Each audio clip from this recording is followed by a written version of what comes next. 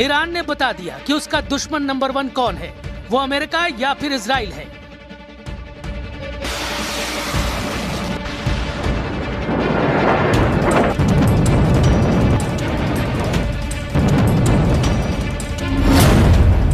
Iran ने बता दिया कि वो अपने दुश्मन नंबर 1 और दुश्मन नंबर 2 के साथ फिर से युद्ध के लिए पूरी ताकत के साथ तैयार है। जिंदगी को तबाह करते बीसते।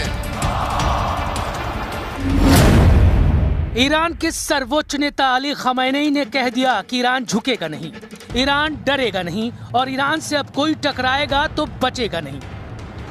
Well, I think one thing President Trump is very good at is always keeping all of his options on the table, and airstrikes would be one of the many options that are on the table for the commander-in-chief.